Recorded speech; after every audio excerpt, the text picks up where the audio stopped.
Bill,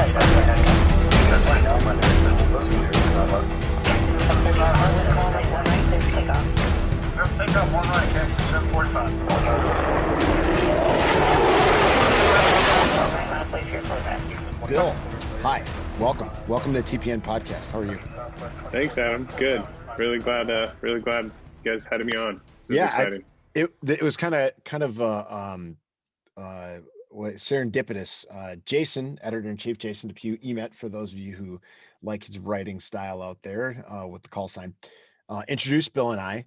And Bill is interested in a lot of the same things I am in regards to real estate and real estate investment. He is in still what I would call in that first phase, right? Would you say, of that real estate investment? Oh, absolutely. But he has put a lot of time and effort and energy into understanding it far better, and he speaks it far better than I do. So I figured, let's talk about just investment strategy, that kind of thing. You could say this is the piece of the TPN podcast we like to call the pilot side hustle, which we're trying to break each podcast out into their own little separate subject. So if we call this the TPN pilot side hustle podcast, it's a lot of words. Bill's main objective here is how to make real estate work for him in his background of what he's doing. So Bill, we were talking beforehand about all that kind of stuff. Why don't you kind of fill everybody into how you got from where you were to where you are right now? Sure. Yeah, I'm a 2010 Academy grad guy. Went to pilot training, got KC-10s. After KC-10s, I went to Gulfstreams, which was a dream assignment, Gulfstreams in Hawaii. And now I'm doing T6s at Columbus. So pretty big difference between Columbus, Mississippi and Honolulu, Hawaii. But we're excited for quality of life stuff, being close to family, being home. Super excited about that. That's my Air Force stuff. So I've been in about 10 years, and I've been married 10 years as well. I got 3 kids, all 4 and under. So that's been quite an adventure. Yeah, Lots of fun. You're a hero, man. You're a hero. Yeah. Nobody, I shouldn't say nobody warns you, because there's plenty of warnings. You just don't believe it until you're in it, Yeah. So it's the thing that I say to a lot of people is, I've never had, other than my wife, someone be able to make me so angry and so stressed and so happy all within like a couple minute time span, So I love being a dad, and love going through all this crazy military stuff with my wife, but also very excited for a possible transition depending on how things go. So but yeah, so that's my family and my Air Force stuff. And then I would say it was about 4 years ago, I got exposed to some real estate investing stuff. Yes. Mainly through my brother. And, I can go into that if you want, but he was really the catalyst that showed me that, 1, it can be done. 2, it's pretty profitable. And 3, if you've got somebody that you know and trust and can learn from, it can be a very, very lucrative addition to the portfolio for sure. Let's dive into that with your brother, only because this is a networking podcast, and although it's a family network there, the family connection, the same thing goes for us in the network. For those of you who have interests in stuff like whether it's real estate or side hustle or anything like that, the key that we say is the right network can elevate you to the next level, and you need a mentor, and you then can give back to mentor others. But obviously your brother was mentoring you. So how did that fall? How did that break down? How did that work? Yeah, so it was my brother. But like you said, it could have been somebody I graduated with, a guy that I, or gal that I knew and trusted. Really, it was less about the family piece and more about the trust piece. I would say that is bigger in this business than in something like real estate, or stock investing or index funds, stuff like that. Because you can get educated and then just do it. Whereas real estate really is a team. It really is a team sport. So yeah, he's a football coach, and he knew that his passion was not going to provide him the quality of life that he wanted.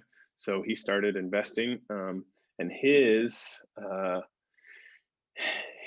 approach was a really good one, I think, especially for young guys that are just trying to get started out. He moved in to a house that he bought. He fixed it up, lived there a year, took advantage of owner-occupied financing, and then moved out, which, I can get into the details of that if you want.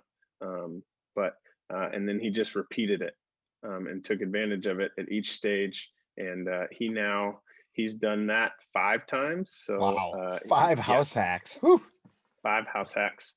And then he's gotten 3 other properties, just traditional investment rental properties.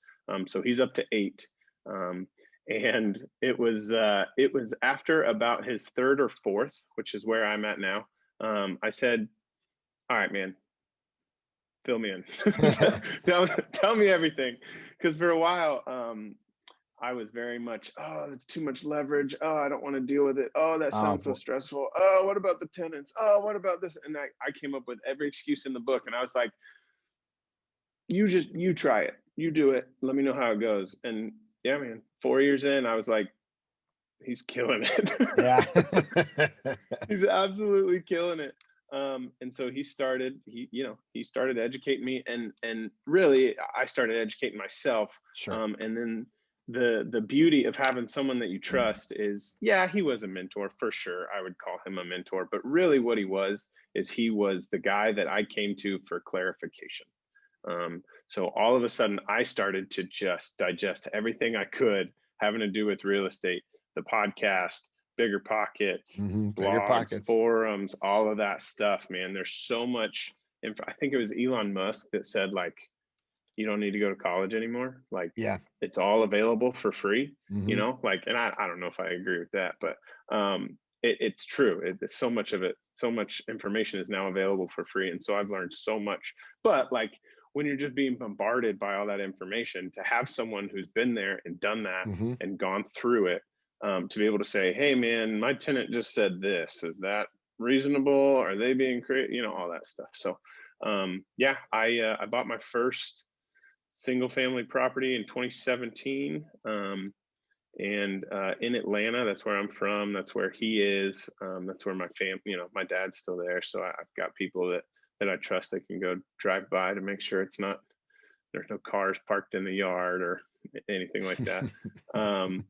And then honestly, I sat on it for a little bit, for about 3 years, and it just, the tenant kept paying and the mortgage kept going down, and I decided, man, this is good, and I'm ready to move on. And so it went for me, it went from being I'll supplement it in my portfolio, and over 10 or 15 years, maybe have 5 or 6 houses, and it went from that to, no, this could be something, one, that I'm passionate about and care about. It's fun, it's an adventure, it's a challenge, and it's also pretty profitable. So yeah, amazing. So to finish the portfolio out, we moved to Hawaii, which was awesome, and bought a house that was very educational. Okay, yeah, let's talk. I want to get in the details on that, because sure, not a lot of people are able to make that work. How did that, first of all, how did you get the family, well, your wife, let's not call it the family, because if you're at the time, what was it, your 6-month-old or year-old daughter, she doesn't really have any say. Correct. Yet. How do you go from, okay, let's buy a house in Hawaii, knowing full well that we're not staying here, knowing full well that in 3 years, most likely, we're going to be off to another location? Yep. It wasn't a hard sell, and honestly, Really? I Okay. am super grateful. My wife has been super supportive. It helps that her parents have a couple rental properties. Okay.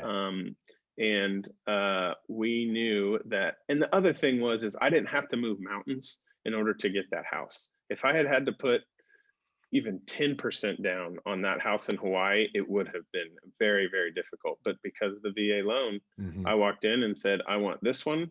And they said, okay, here we go. Now it was much, much harder to make the numbers work because of that. Because when you put 0 down on a house in Hawaii, that's $450 a square foot. Turns out the mortgage is higher. But I'm still able to, I wouldn't say I'm positive cash flow on that property. I would say I'm probably breaking even. But because of the benefits of real estate, which we'll talk about here in a little bit, Yeah. I'm still coming out ahead. Dude, you own a house in Hawaii, you're coming out ahead. If you were losing money, you're coming out ahead. Right. Well, exactly. Yeah. And the thing that, because when we found out the assignment, we were going, and we had probably 3 or 4 months, and we started looking, and my wife, of course, is like, once she finds out where we're going, it's like a full court press on Zillow and Trulia and all the, like all the spouse pages, like, hey, we're coming, what do we do, all that stuff. So she like, hey, what about this one, what about this one? She knew the area better than I did. She was totally ready. That's great. But yeah, we decided that we were going to do it, and we did it. So yeah, that's it. You talked. So now I'm a second new time investor in real estate. We were talking about pre-show here for the audience that I've got my first property. I'm looking at another one. In fact, going to look at hopefully several this week. Cool. Because once you, and Bill will probably get into this a little bit too, once you kind of do that first one, once you get over that, and he will jump into this, I know he will, the analysis paralysis problem. And once you take action, it depends on where you are in life, but there's kind of automatic stops and natural pauses that will occur, especially for Bill to active duty. There's always something next that's happening, no matter what it is, especially in active duty. And then for the rest of us who have spouses, children, airline jobs, life's outside, whatever the case is, another form, like for some of us with airline jobs, military work, there's a natural pause in there somewhere where it's like, okay, if I do too much of any one thing, the family suffers, and that can cause a problem. So you'll naturally get these little pauses. Unless you're a young, single, active duty or guard or reserve pilot out there with almost nothing else going on except you're just bumming or flying the line or doing whatever, then I think Bill and I will both say plunge head first, full steam ahead, because opportunities are endless. And when you hit that 10-year ADSC, you can decide if you want to keep going or just say, you know what, I think I'm just done, because you'll probably have enough of a portfolio to sit back and just chill out for a while. So let's talk about that benefits of real estate from the big 40,000 foot view, and then break down how we kind of get there, because both you and I have been through this, and we're both new enough where it's still fresh in our minds, where somebody who's 20, 30 properties deep in their portfolio maybe doesn't remember that feeling of, oh man, I was scared, or man, the excitement of that first deal. It's a little different. Sure. Yeah. So the Hawaii house was a big one. I spent a lot of time looking at those numbers for sure. And then just to finish out the other things I've got another recently, 3 months ago, I closed on another rental property in Atlanta. And then I just bought a property that I'm going to live in while I'm in Columbus. So I've got 4 right now, one that I'm living in and will become a rental when the time comes. So yeah, the analysis paralysis stuff, it's tough. And it's tough to get over. The biggest thing that I have found is you've got to take baby steps to get closer and closer. Because as you take baby steps and as you take action, like you said, it becomes more and more apparent that it's not only going to work, but you're going to see some success. So tell me one more time, give me the question. Oh, sorry. Yeah. I got distracted. Oh, that's all right. I cut you off. That's why you got distracted. That's always the host's fault, and the host being me, who can't shut up sometimes. That happens. No, so just let's take a look at the 40,000 foot view of the benefits of real estate, and Oh, then we'll of kind of break course. down, like, why and how people get into that analysis paralysis, because that to me is a cycle, and Sure. then how you get into to break that cycle and take action. But first, let's look at the big benefits, and then we'll break down all the Of other stuff course. inside. Yeah. I finally call my brother. I swallow my pride and say, all right, man, you're doing it. It's successful. Tell me about it. And he starts to give me a little bit, and I start learning on my own. And the things that I realize is that, because I always compared it. So like Jason, I listened to that podcast that you guys did. That was great. And he and I met on a different page and connected and had similar values. And it was essentially kind of what he talked about when you guys were on, is if you live below your means and invest the rest in a very passive source, then eventually over a long period of time, you're going to see some significant gains. And so I was always comparing real estate to stock investing and not single stocks. I think that's dangerous for a large We, percentage of your portfolio. yeah, we could have a whole discussion about Yeah. that too. Yeah. Unless you invested But in Tesla in 2012 or gosh, whatever. yeah, Yeah, well, hindsight, right? the hindsight, yeah. So,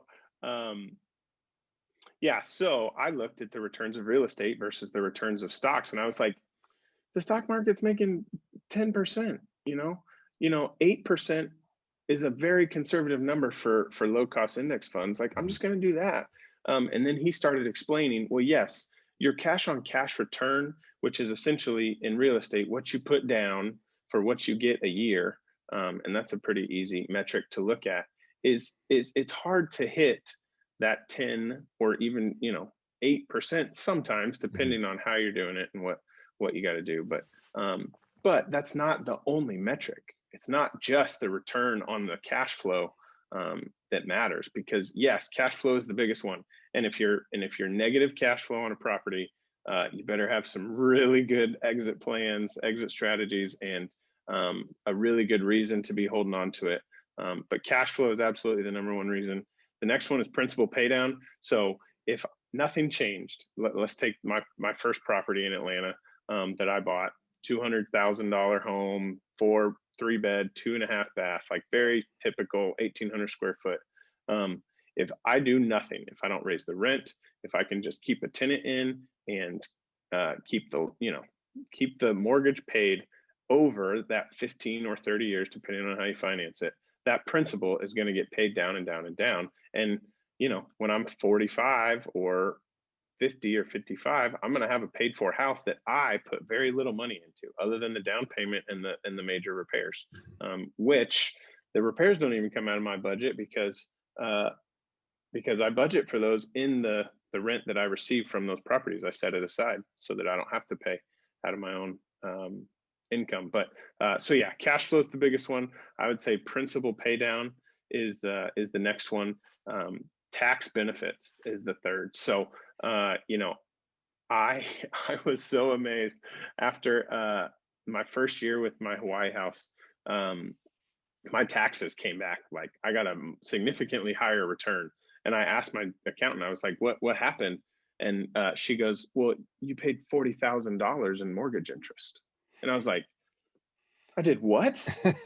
I, because I was still green enough to not realize what I Yeah. was doing, right? Like I just followed what I thought was the best plan. And what it did was it lowered my tax bracket. I paid enough in mortgage interest that it lowered me into a lower tax bracket, and I got a bigger tax return. And that is just like the very top of the icing of the cake on the tax benefits of real estate. Yeah. You know, there's that's a whole nother discussion, but there are significant tax benefits. The tax code is written for people to be in real estate, like, That's a true statement. yeah, I'm it learning just is. I'm learning that being my first real rental property this year, because I didn't pay any attention with my last one. Um and we did an update. I wouldn't say we didn't we didn't rehab it, but we updated it significantly Yeah. enough where I spent some money there, and that plus all of the other just buy. And that's the thing, buying the property the first year, closing costs, everything else rolled into Right. there. I said, we're going to see a pretty good tax Yeah.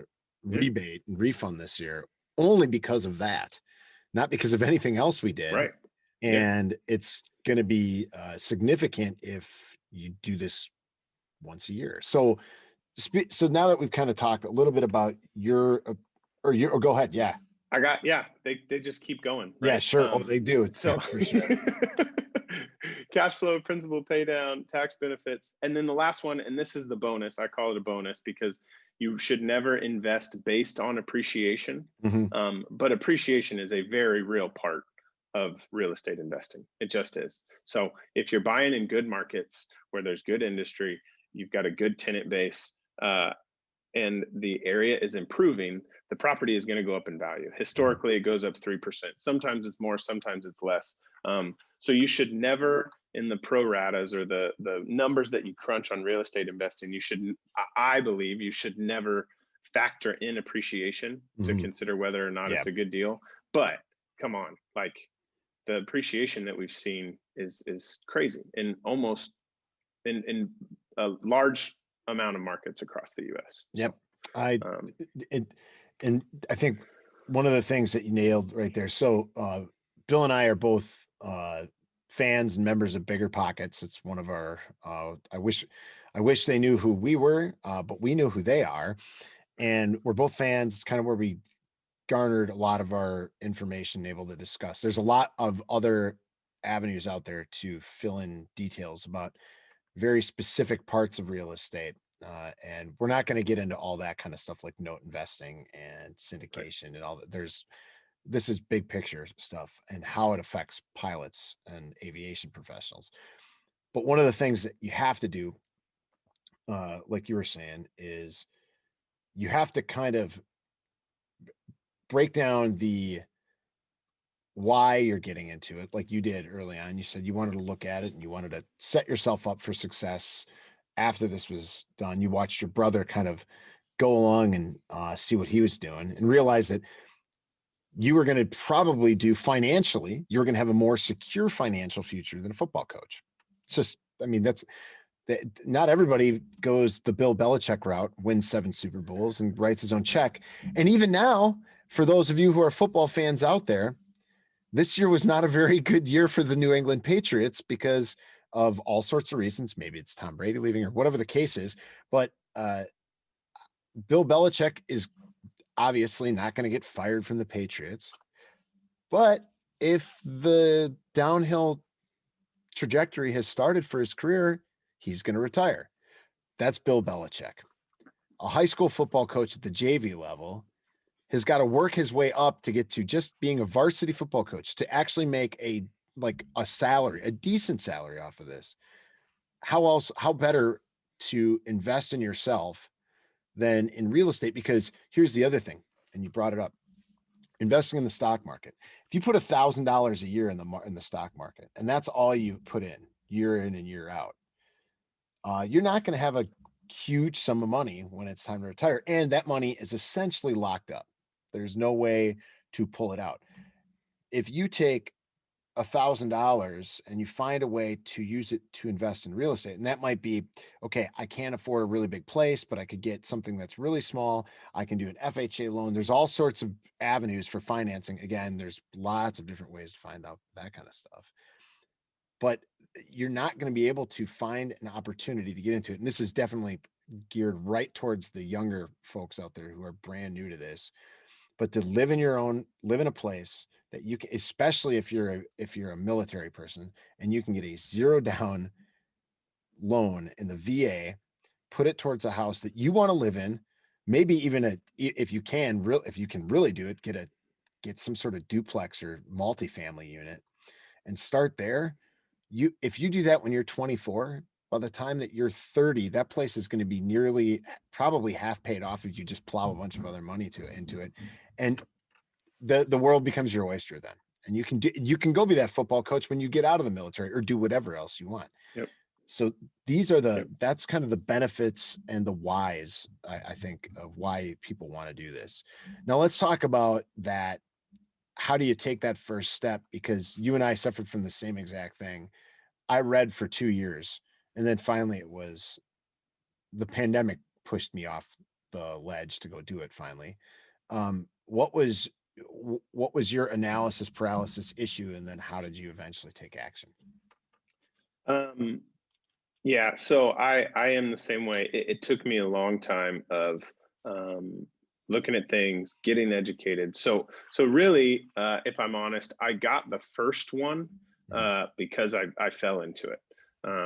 The stars aligned. There was a house on the market. My brother said, "Hey, this is a great deal. I can't do it right now, but I'll help you." And my wife said, "Oh, do it, do it, do it." And I was like, "No, no, no, no, I'm not ready for this. I don't want to do this." And I got pushed a little bit. And that's why I sat on one investment property for 3 years without expanding. But once I had it, and once I was learning, is kind of when I fell into the analysis paralysis. And the problem that the problem is that you will always find a reason not to invest. And there are all kinds of things that will stop you, especially for aviators or military guys who are moving around that don't have a consistent schedule. Like it is easy to say, I don't have the time, I don't have the bandwidth. But the thing that I go back to all the time is, how do you know? How do you know? How do you know how much it's, if you've never invested in real estate, if you've never bought a single family house, if you've never managed tenants before, how do you know it's going to be horrible? Do you have one person's bad experience? Because for every one bad experience, I can give you 4 or 5 really good experiences. And so yes, it's important to be prudent. It's important to have a good foundation for the numbers and what you're looking for, and the why. The why is super important. But so many people never get past that first property. So many people never get into the game. And here's the beauty of it for our audience today. Like, for the most part, we are we have some disposable income. Let's say it that way.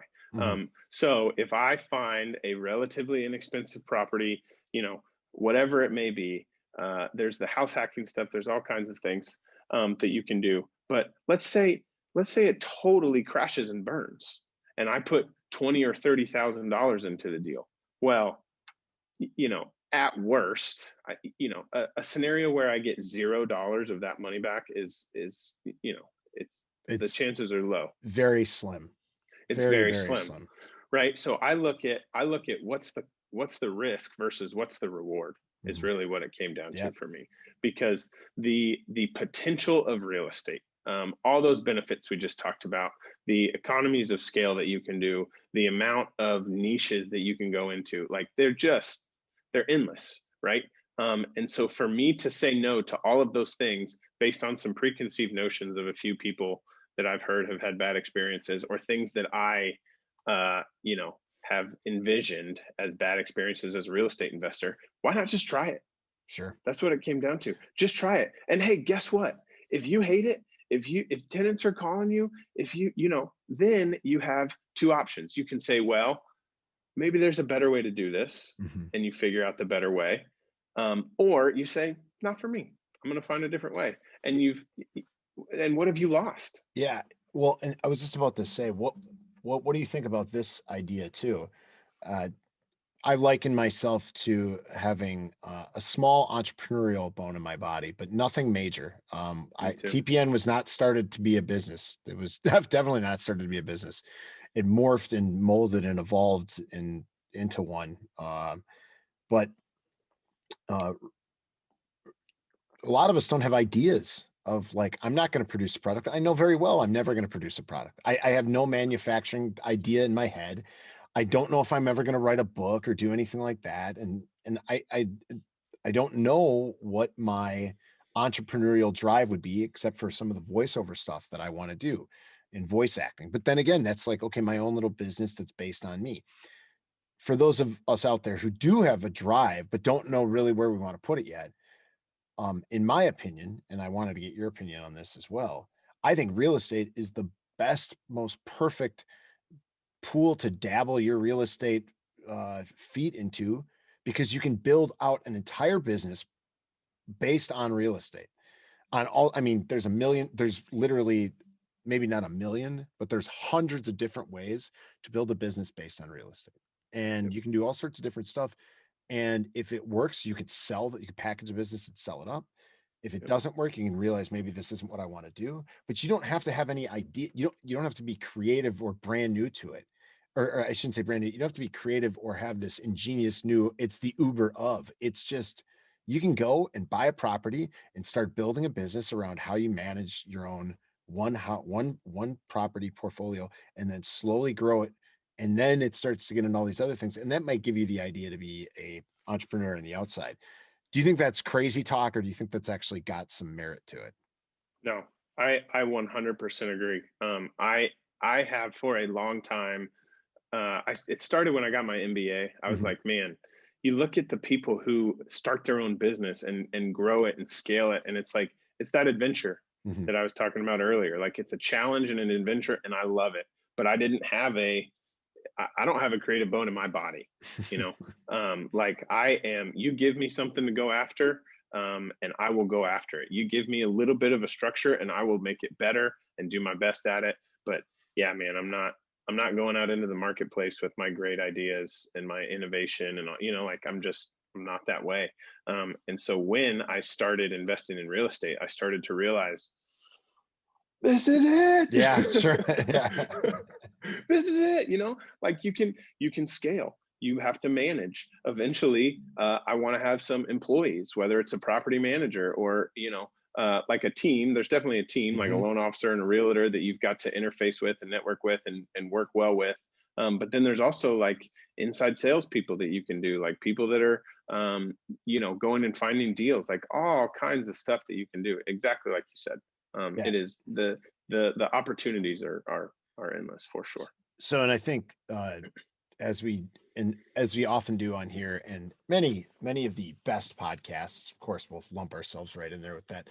They go off on little tangents, and I think, um, but this is one of the pieces that I think affected me is when we were doing TPN stuff, and I was starting to figure out because my military career is kind of coming to an end. What else am I going to do with my time, my career?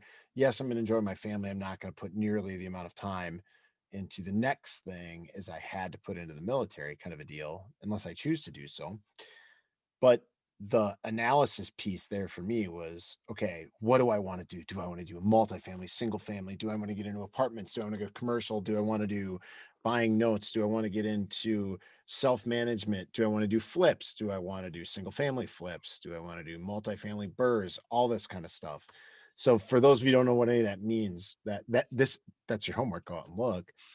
But as a quote unquote real estate entrepreneur, or whatever I was thinking myself as, I started to analyze it all and said, well, there's too much to think about and not do anything about.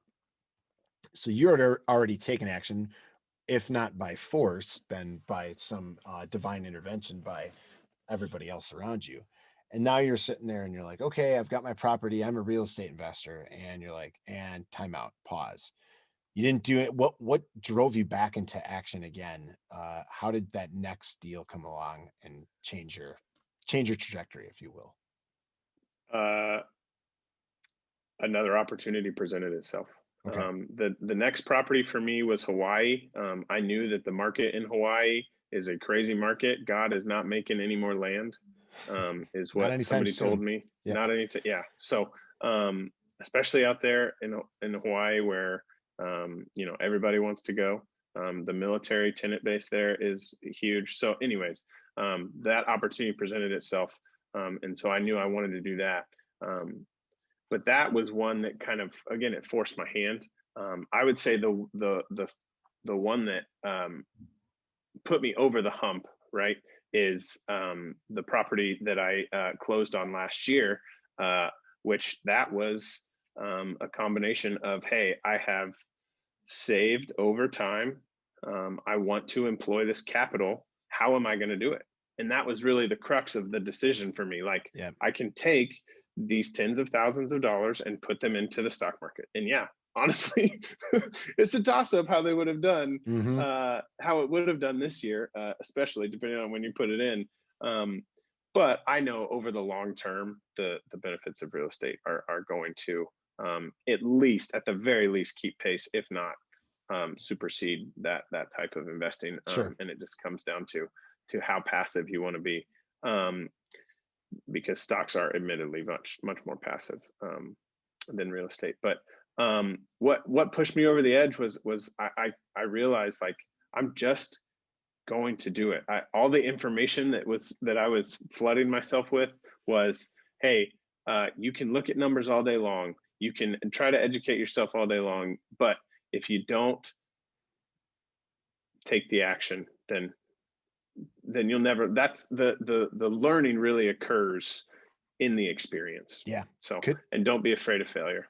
Could not agree more. And I think that kind of, so now that we've kind of looked at all that kind of some of the touchy-feely stuff about real estate, and also kind of the big overviews about why we do or why we don't get into it. And I think Bill and I will both say, because we're both in this space now, I'm learning, I'm still very new at it, but we're not saying you have to go one way, you have to go the other. In fact, I don't know most people who will tell you you should only do one and not like that's an outmoded thought process. I think you should take advantage of every type of real investment opportunity you can get your hands on.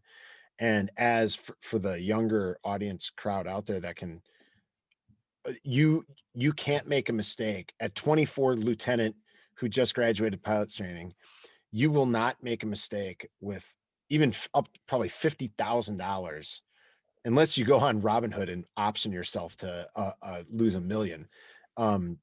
If you're making thoughtful or intentional investments, whether it's a real estate deal, you're going into the market, you find a company that you want to invest in directly, if you have that opportunity, which takes time and effort and networking. That's how I got my first ability to invest directly into a company, not through a stock release, but through a friends and family round of investing before they even went to seed.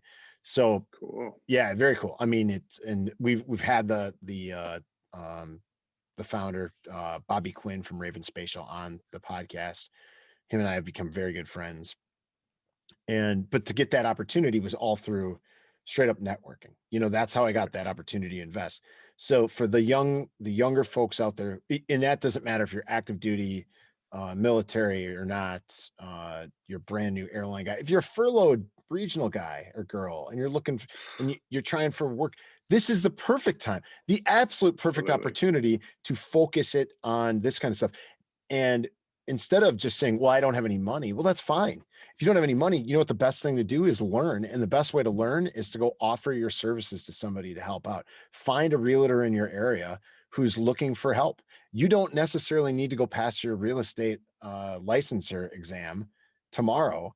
They may have stuff that you can do around their office for minimum wage, or if you want to give them a free internship, there's all sorts of ways to do this. Get into the MLO world of mortgage loan origination. There's so much stuff that you can start to understand. So when the time comes when you do have the capital to deploy, there we go, use some military lingo on there, you have some knowledge base and you won't be suffering from the analysis deal. But enough with that touchy-feely. I wanted to get into some of the stuff that you're dealing with and how, because right now you're in a formal training program. We won't go into the details of that, but most of you know what, just by the location, what he's doing. What are some of let's take a look at the pros and cons of hire handling, long distance landlording, especially the Hawaii property. That one's probably the most interesting to a lot of people out there. But then self-managing versus having a property manager, especially for how you're doing all that. And then for our military or even our young airline people out there who are going to move around a lot, should they buy a property everywhere they go, hold on to it, resell, flip, do what some of your let's kind of go down that laundry list of each one of those things, how you're handling it and what you think is the good and the bad side of each. Sure. Um, the pros and cons. So I have noticed that real estate investing is very front loaded. So the amount of time that it takes to search and learn and kind of analyze deals and see as they come, that you can kind of do on your own. Then once you get a property under contract until the time you get a tenant, that's the time crunch right there. Because there's always going to be stuff. There's going to be documents that you need to send in, questions that they have, marketing the property, all that stuff. So those are very time intensive periods. But once you're done with that, especially based on property selection, if you're a long distance landlord, that time commitment really goes down significantly. So I personally, because I am a long distance landlord, I get good solid properties that aren't too old, because I know there won't be as many repairs, in good neighborhoods where it's going to attract the type of tenant that I want to rent to. So I'm not having to deal with as many late payments and people who are trashing the house and things, having to do evictions, all of that. I try to mitigate a lot of that with my neighborhood. And then I also have a team that I use and know, because I know the area. Knowing the area is extremely important. But those are the cons of long distance landlording. Everybody says, "Well, I need to see the property. I need to be able to set foot on the property in order to." No, you don't. You don't need to see the low cost index fund before you invest in it. You don't need to. You don't go research each individual company. You don't. You need to have a good team in place and have some people that you trust. I have bought 2 properties now sight unseen, which I never thought I would do. I never thought I would do that. I thought that was so crazy, but I've done it now, and they're good investments because I have people that I trust. So people get so attached because there is something to attach yourself to. People get attached to it because it's a property. But you don't have to drive by it. You don't have to be able to set foot on it. You have to have a good team. Yes. You have to have someone that you trust that can go walk it. But I've done it twice now, where I haven't seen it and I bought it, and they're good investments. So, and the other thing that I would say about long distance landlording is you got to be organized. You got to be organized when you're there and you can just go show up and fix something small, or you can kind of have an idea of what needs to be done every so often. When you're in place, like, that's one thing, but when you're long distance, you've got to be very systematic, and try to put as much as you can on autopilot, in order to help yourself and be very, very organized. That's been the thing that has given me the most success. I have self-managed because I can, and because for me right now, my time is not worth what I would have to spend on a property manager. Does that make sense? Yep, So absolutely. Eventually, I definitely want my time to be worth way more than what I would spend on a property manager. And I think that I will get to that eventually. But for right now, I would pay 10% to do, because I have 4 properties right now. I would be paying a property manager 10% to do something that is well within my capability to do. And as I continue to scale and purchase more properties and do more things in real estate, that's when I will have to move to find a good property manager, or property management team, that I can trust. I want to drop a caveat in there for those of us who go, well, I don't want to property manage, or I don't want to property manage. I want to have a property manager, but it's stuff that I can do. Maybe, okay, well then I'm just not going to, I'm going to give up. Now think about it this way for a second. If you're charging $2,000 in rent for a duplex, let's say you got $1,000 per unit, and you're paying somebody $200 to manage it per month, and they're not doing much. Like you can see, hey, they don't get called very often, or when they do, you ask them, they show you their spreadsheet, and they don't deal with as much as you think they should be dealing with. Then you go, well, I can do that. Okay, but that's true. You could do that. But if it's going to cause problems in your life one way or the other, uh, if it's if your wife doesn't want you to get involved in real estate, having a good, big caveat there too, a good property manager on your team, which that can be challenging to find, that can save you all the headaches and get you into the game much faster than if not. It's kind of like if you're one of those people who want some support in investment, instead of just throwing it in an index fund, you may be looking at some more specific kind of tailored investment stuff. You're going to go to a personal financial consultant.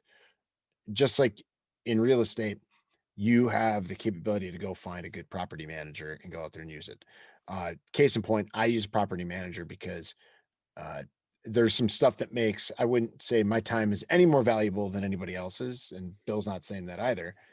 What is my time uh, is now being compensated more at different alternative job sites, if you want to call it that. Number one. Number two, it was kind of a deal with the household that said, if you want to get into real estate, I think it's a poor idea if you self-manage. And one of the big reasons, and you brought it up, was my organization skill set sucks. So the easiest way for me to organize is to give it to somebody else to organize for me. And I make the executive decisions, the yes, no's, the big decisions. And that has worked very well throughout my career in a lot of other facets. So for those of you who think that, I don't know if I should property manage, don't think that way. Don't think that way at all. For some of us, it's worth the 10%. So don't worry about that. Well, and that's what I was going to say, is it's very doable. Yes. Whether or not you have a property manager does not make or break this real estate investment. Absolutely. It really doesn't. And it comes back to your why. Like, why are you doing it? Is it for passive investment? Is it for wealth building, like down the road? Well, yeah, absolutely. Do it.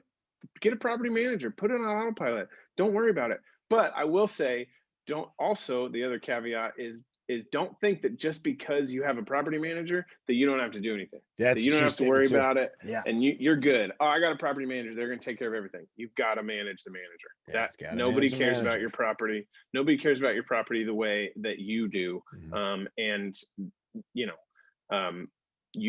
Most people have to go through a couple property managers before you find a good one. But that comes back to the trust thing too.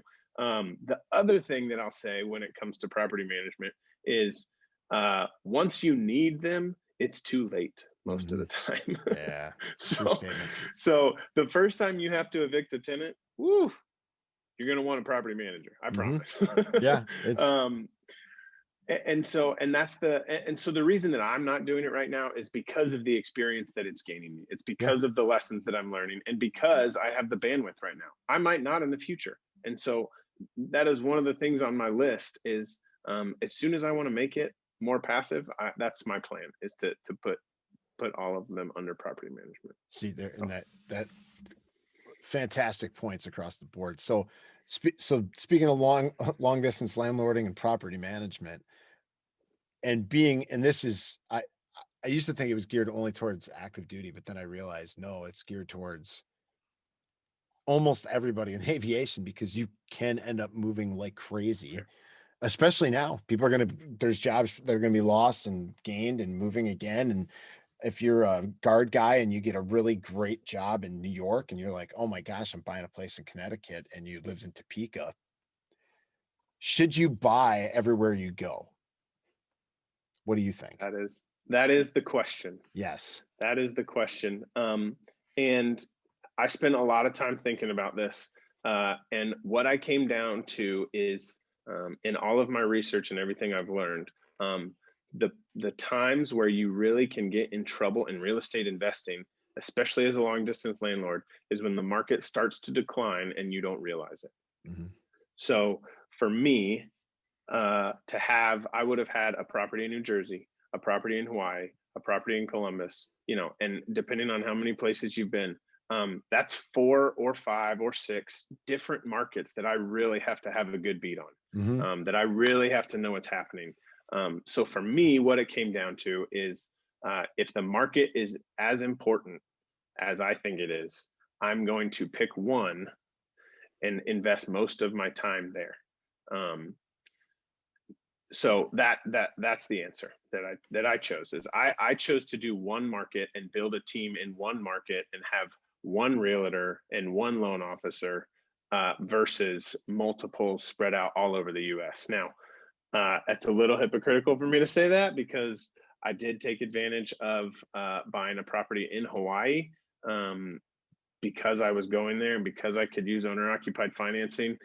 That was too good of a deal to pass up.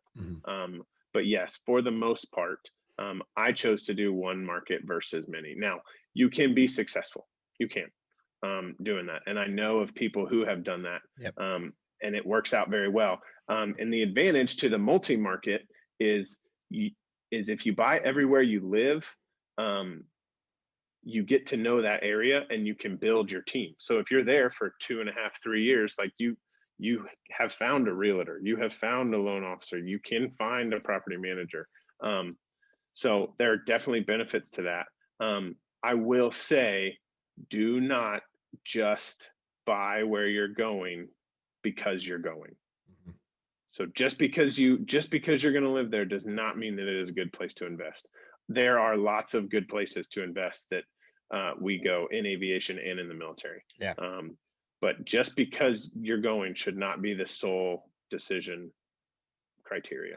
Yeah, I will say that for tanker guys out there, being a tanker guy, the real tanker, the one with the 4 engines, and that's old and brutal. Not the nice one. It's not nice anymore. No, that's true. And it's kind of funny when you're comparing the two. So the 10s have 2 places, right? Jersey, California. And it could be argued that those are great places to invest. And then the flip side could be easily argued that those are horrendous places to get involved with investing. They're tough. The Very numbers tough. are tough. And the numbers are tough to work. And then also those markets, when something bad, they get the biggest raises, but they also take the biggest hits. The KC 135, on the other hand, first of all, there's a million of them, and they're located everywhere. And if you start looking at just the active duty basis, especially now that Grand Forks has been kind of swept out of that mix, they're all really solid investment opportunity markets. With the maybe March, when March was active duty tankers for a while, probably not the best spot there in Riverside. But if you look at like Spokane, Wichita, Tampa especially, even back in the day when Warner Robins existed and you had Atlanta not too far away, those are all really high quality markets to invest in because there's that mid-level city or smaller city who has not just the base, but they always had something else going on. Each one of those places, especially, I just think of Wichita because I was there. Wichita had the base, but it also had Boeing, right, Raytheon, and Cessna right around that area. And it now, mind you, in this pandemic, the aviation market took a big hit, but defense really didn't. And Wichita is only a city of 350,000 people. And there was good turnover. It was a decent, I should have invested when I lived there. However, talking about just don't buy because you're buying, the place I was going to invest in was a small 1 or 2 bedroom condo, which would not have had much of a great sale in Wichita, which was almost a condoless kind of a living community. Yep. Would not have had great appreciation. I may have been able to rent it out, but that would have been just renting it out for rental's sake and not necessarily making any money off of it. So just like you said, it's not, you make, and I think we didn't mention this, but you make the money on the buy. That's where you make the money, right? I would have made my loss. I would have locked in my loss on the buy there because it was not a new condo. It was an older build. It wasn't, it was an okay area. In a market that doesn't support condo living. It's more of a single family residence kind of a place. So that is exactly, you could not have said it better. Just because you're moving there doesn't mean you should buy. But that also, if you're going to a market that you just can't turn down, like for instance, if you're going to Fairchild, if you're going to Spokane, to me, that's like a hands down, you should buy no matter what. You should buy and be ready to rent out. Most likely you should buy house hack for a year, buy another one, house hack for a year, buy another one, house hack for a year, and then leave. Like that's what you should be doing if you go to a place like that, or Tampa or McDill or something like that. Yeah. But if you're going to Minot, you have to look at it. Yeah. Should I buy a You gotta really do. nice property there, real nice house, live there for 3 years, and then just find another family to rent it out to on the way out? Is that what I'm going to do? Jason and I have talked about that with his adventures at in South Dakota. So just something I just want to jump there because I do totally agree with you. And for you garden reserve folks that are out there, this is the same thing for you, and you can do it just in your community. When you first get back from UPT or wherever you've been, you can buy a place, move out, buy a place, move out, buy a place, move out. If you're in a place like Milwaukee, where I live, that's a great place to do that kind of a thing. But if you're in a place where you don't think you're going to be, if you're in Fairbanks, maybe that's not the best place because you know you're only going to spend 2 or 3 years there. And then do you want to own a place up in Fairbanks? You have to look at all that kind of stuff. I couldn't agree more. Well, and I want to run with that example of the Mhm. condo in Wichita. That's where you said it was, Yep. right? Mhm. So Yep. that is a quintessential example of why people leave real estate. So let's say you bought, and let's say you struggle with the rent's not going up, it's not appreciating, it goes down in value. You're paying a little bit out of pocket every month, and you say, you know what, this real estate investing thing, it sucks, it doesn't work, and so I'm out. And you cut your losses and you go and you're gone for the rest of your life. Mhm. You have missed out on so much opportunity, where in reality you just picked, you weren't educated enough you had to pay for a little bit of education, and you take a little bit of a loss and you say, well, I need to invest in a better asset next time, I need to know my market better, and then you learn from it and you grow, because like that's the type of experience that if you let it knock you out of the game, like you will have no idea what the opportunity cost was, Sure. because that's an excellent lesson, that you could learn from, grow from, and turn it into, huge appreciation later Yeah. on. But So one of the questions that I saw on TPN, one of the somebody was PCSing to Altus, and they asked the tough question market. of, should I buy an Altus? And then, no, they weren't PCSing, pardon me. They were going down there for AC upgrade or something Formal like that. training. Yep. Formal training, 4 months, 5 months, something like that. Yep. Should I buy a house and then essentially burr it and then rent it out? And I thought, well, that's a pretty good idea. And then I thought again that is that already done?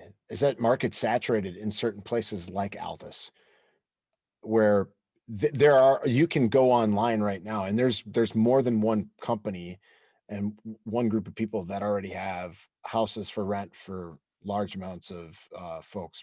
4 or 5 people can live in one house at a time as they go down there for formal training. That wasn't the case when I went, in 2003 or whatever.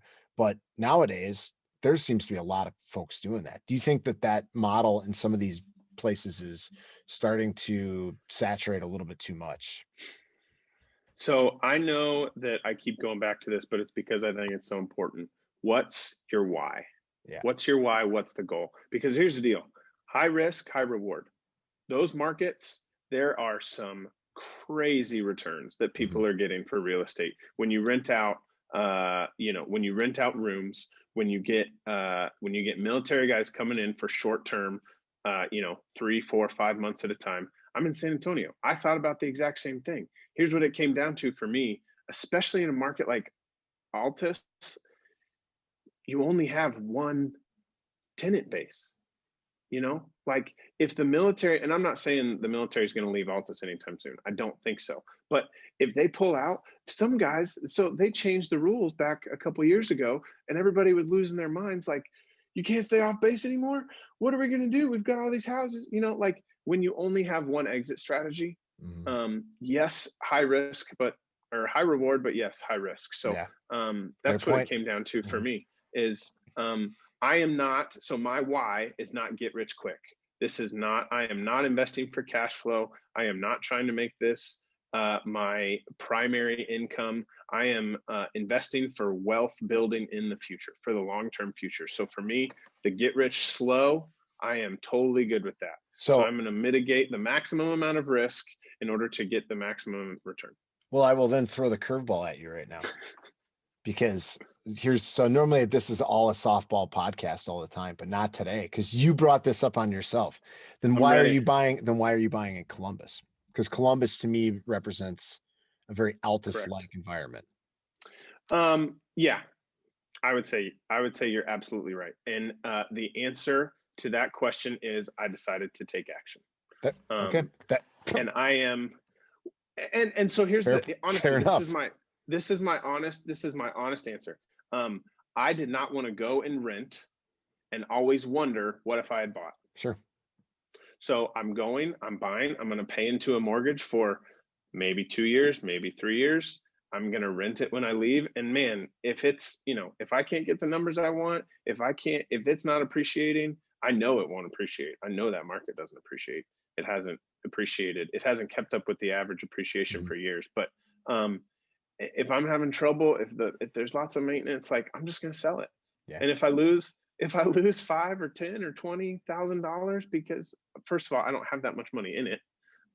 So it would be tough to lose that much, but then so be it. I learned a lesson and I'm going to move on. Yeah, and I will know next time that it will reinforce the fact that, hey, I need to invest in markets that I know that are growing, and I have multiple exit strategies. Perfect. That's perfect. So with that being said, let's talk about the two things that we touched on throughout. Well, one thing we've touched on throughout, and the other thing we haven't yet. So there's this, we talked about this fear of failure stopping you from taking action. You have a story about that during the Great Recession and all this kind of stuff. That leads directly into, is now still a good time, in your opinion? I mean, everybody's got an opinion on this. Is now a good time to buy? And I will chime in with I will say it straight up front. There's no such thing as a good or a bad time to buy. There's just a time. There's a time that you're buying, and then finally, so let's hit on those two. So the fear of failure from taking action, that's that analysis paralysis to a greater extent, more specifically, and then your opinion on should people be still investing right now, or what should they be doing? Sure. So the Great Recession story that you're talking about, I've kind of already alluded to it. There are plenty of people who bought at the wrong time in 2006, 2007. The Great Recession happened, and then, years and years they had to hold on to it and rent it, and they became landlords by, default, and they had this bad experience, and so they've said, I'm not going to do it. Jason Depew and I talked about it for a while. That was a lesson that he learned, and it kept him from real estate investing for a while. And he, one of the reasons that we connected was because he found out that I'm doing it, and he wanted to bounce some of his ideas off of somebody else. And he said, man, that sucked. That was a horrible experience. But he was smart enough to know that it's still a good game. I'm not going to let it keep me out of the game for any longer. And so he's doing his research now. So that is actually, that's perfect for the market timing piece. We as humans are historically bad at timing the market. So you can listen to, so I listen to a lot of podcasts, Bigger Pockets included, Real Estate Guys, all these different people, Rich Dad Radio, all this stuff. And I have gone back into the archives, and I've listened to some of their podcasts in like 2013, 2014, 2015. Guess what they were saying? We're at the top of the market. I don't know if now's the right time to buy. What should we do? I don't know. Maybe I should hold out. Like the question came up so many times it was hard to count, because everybody was so gun shy from 2008, which is understandable, man. People lost their shirts, and that is so hard to bounce back from. But like, if in 2014 you had money to invest and you're like, I don't know, I think we're at the top of the market. How are you feeling right now? Yeah, you lost. You know, You lost by six not. 6 years of growth, right? And so, are we at the top of a market? Absolutely. Market cycles and trends show that we have been on a real estate tear for years. So are we due? Absolutely. But with that in mind, I also know that that's not going to stop me from investing. Mm-hmm. And that's why it's even more important to run the numbers and to know your numbers and to make sure that you're a positive cash flow. Because here's the deal. My goal is to get about $500 between the rent and the mortgage on every property, because I know that that gives me some space for vacancy, for repairs, for capital expenditures, for all those things, and I'm still cash flow positive. Mm-hmm. And so if my property values take it, well, first of all, if property values take a dip, I don't care. Yep. Right? Because I am not in this for the short term. Nope. I'm not. I am not flipping houses. I am a buy and hold real estate investor for wealth generation in the future. So I am not worried about the short term prices of the housing market. Now, what I am worried about is rents. If rents drop, that is a very real factor to my bottom line. So, if rents drop 10%, then yeah, it's going to hurt. And yeah, that, especially the more property I have, but I will still be positive, or at least break even until those rents go back up. And that's the other thing about a recession is rents and housing prices do not follow each other. They don't. Housing, they're almost, I'm not going to say independent of each other, but rents are not affected the same way the housing market is. And for the record, guess what? In 2008, when everybody was getting foreclosed on and everybody was losing their house, what do you think they had to go do? They had to go rent for a while. They had to go rent. So, it's just one of those things where you have to protect yourself. You have to protect yourself. You have to have good numbers. You have to have cash reserves. All those things are extremely important. But if you let it stop you from taking action, then you've lost, period. Yeah. I may lose a little bit, but I may win a little bit. But at least I'm going to find out. Yeah. Yeah. And over time, you'll see I try to talk when I talk to people about real estate, because I was against leverage for a long time. Dave Ramsey taught me about, no leveraging, blah, blah, blah. And I realized that he's right in your personal finances, 100%. You shouldn't be leveraging your car against your credit card. Right. But when you're investing, it's a whole different ballgame. Whole different ballgame. What I want to show people is what are your goals for your real estate portfolio? Just so a couple of, and I keep going back to the newbie folks, but the newbies and some of the folks that have been around for a while and maybe they're just starting to look into this kind of thing. If you share your goals, maybe they'll feel like they've got an idea. They can get something tangible, because to be honest, people think, what am I supposed to have one? Am I going to get rich off of one? And it's like, well, stop looking at it getting rich. Because I can tell you right now from firsthand experience, you are not going to feel rich with more money or anything like it. There's no feeling change. Like when you get the airline job that you've always wanted, and now you're a wide body guy, or you buy your first rental property, or you get your first profit sharing check from your company and it's a ton of money. There's no such thing as feeling richer. But sometimes when you give the example of what you want your future to look like in your business, helps people visualize, okay, I can see myself doing that.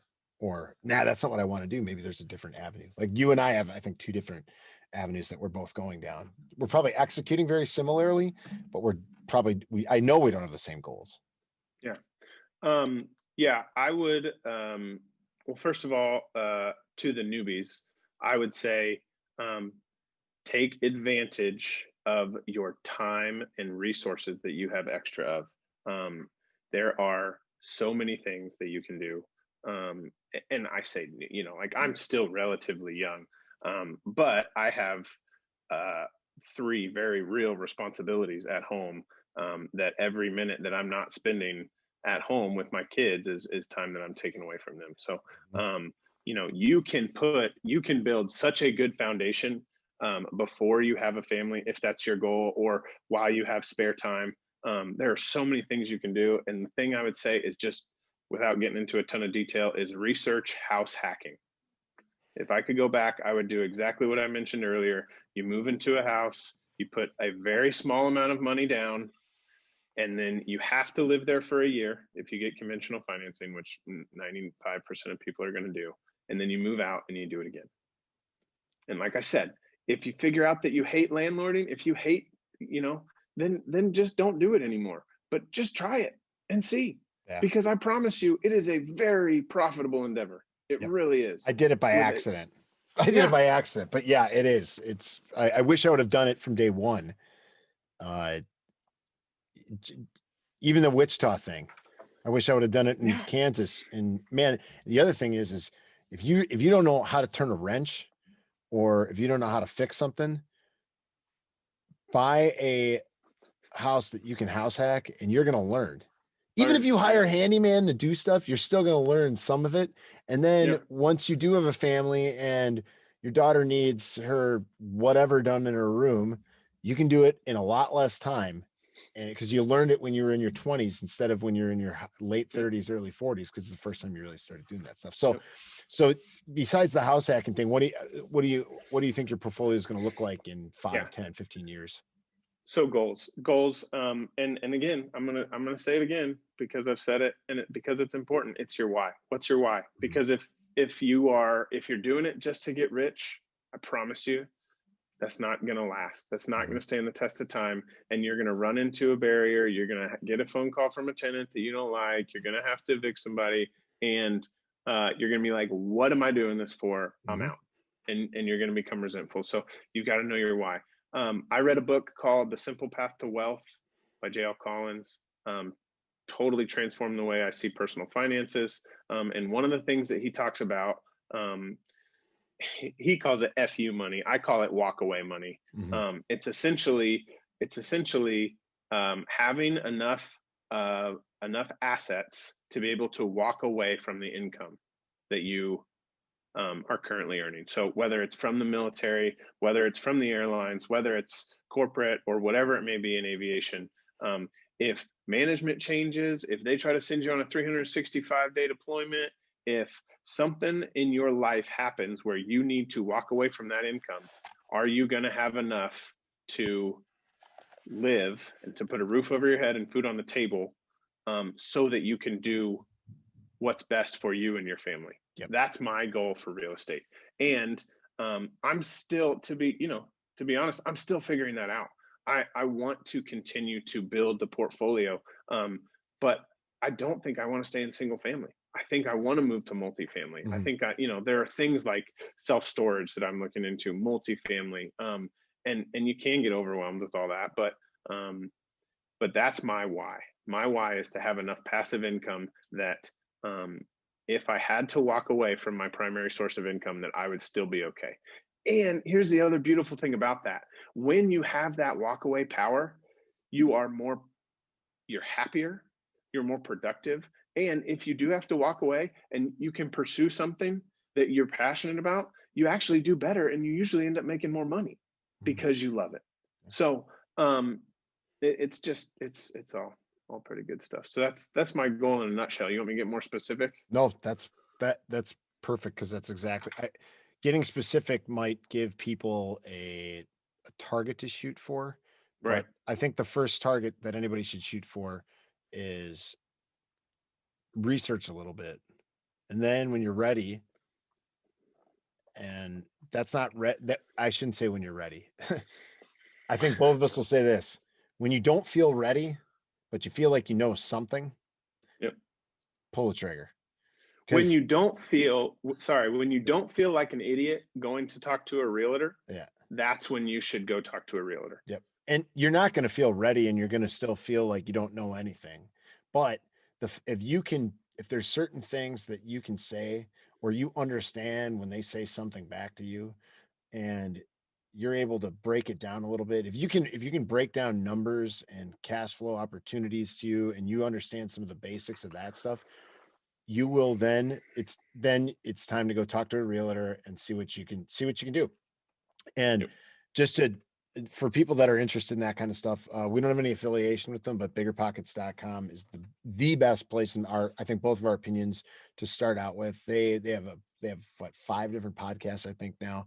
Real Estate Rookie, for those of you out there, is probably the best. That's the Yeah. one I like to listen to because it's Real people who estate are in rookie our is good. demographic. In fact, I think they just had an active duty military member on not too long ago, and it was a female, and my guess is they were at Scott because they were talking about St. Louis. So I was just I think kind I of heard that one. kind of piecing it together. But there are some other smaller military installations around there that work like with Boeing. So who knows? But it's a good place to get started.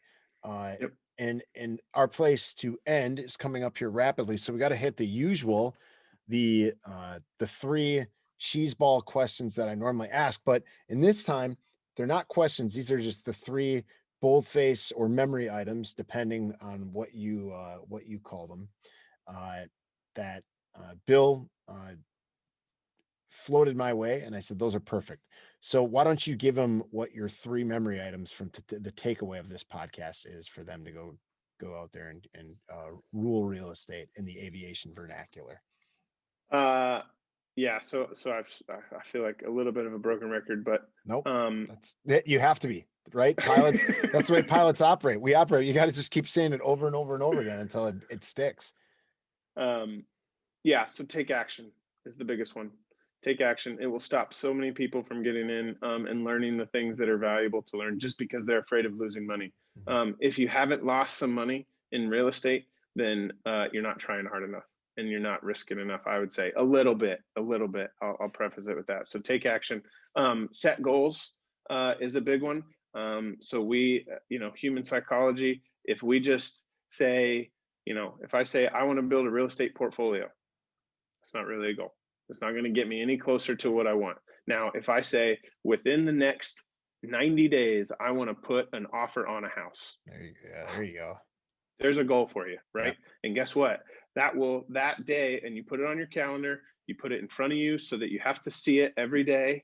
You will say, "Oh man, I really want to do that," and so you'll do the things necessary to get to that goal.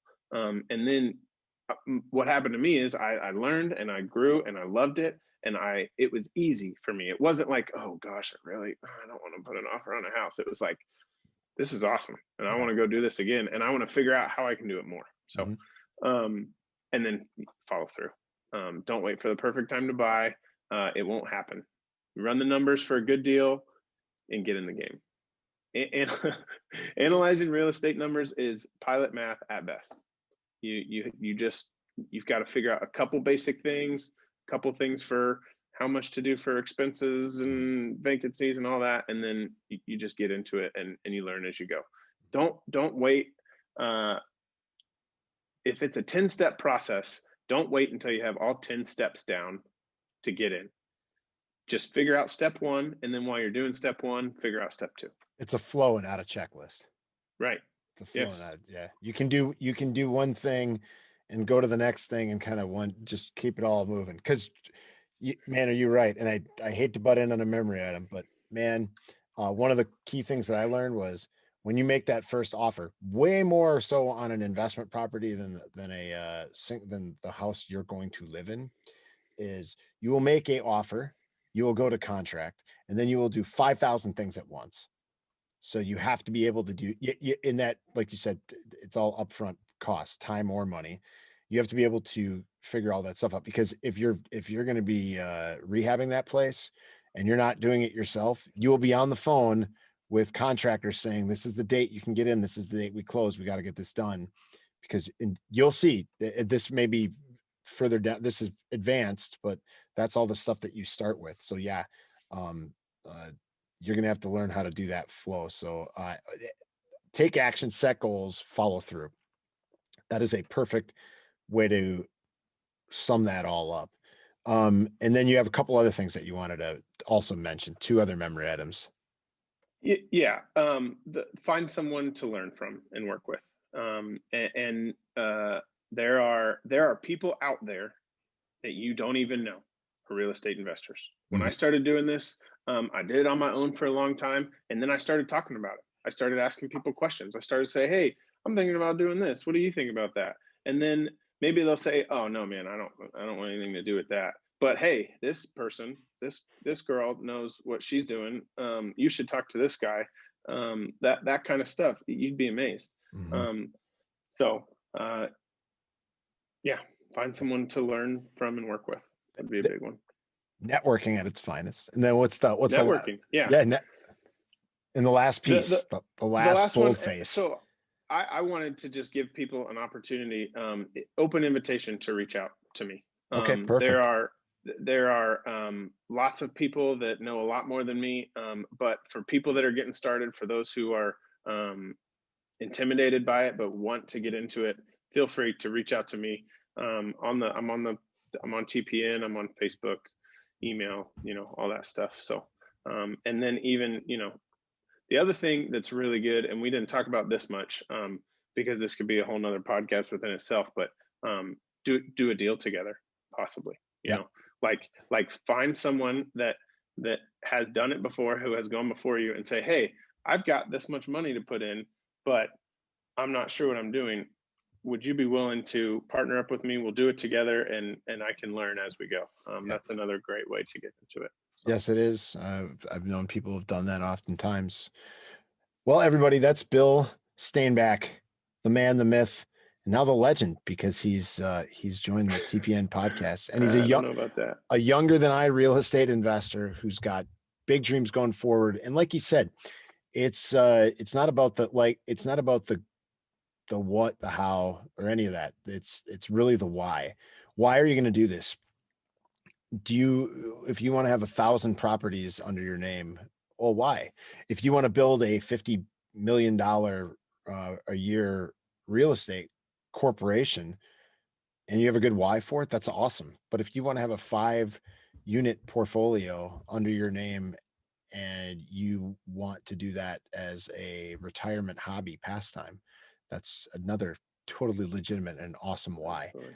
And don't forget that the only way you're going to do that is through the exact bull-face memory items that Bill said. You got to take action, set goals, and follow through.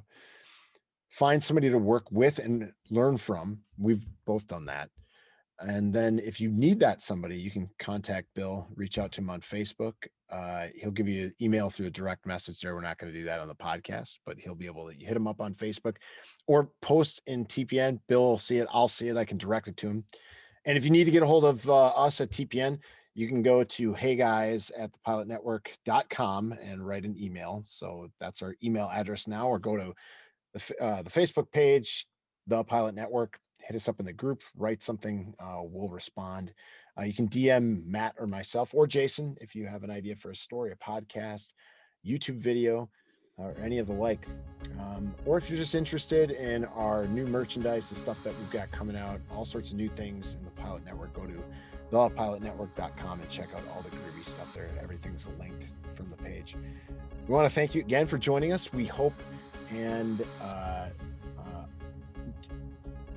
more than hope, we have faith that everybody is starting off 2021 safe and sound and is excited for what this year is going to bring. Things in the airline industry are already looking up. If you look at the numbers, a lot of military folks are already starting to go, hey, you know what? My ADSC, active duty service commitment, is going to be coming due at some point in the next couple of years, and I'm excited to go back out and explore what the civilian world has. So 2021 is full of all of the excitement and adventure. I hope you're started it with a lot of enjoyment, and we look forward to what TPN can bring you. For now, though, keep the shiny side up and the greasy side down.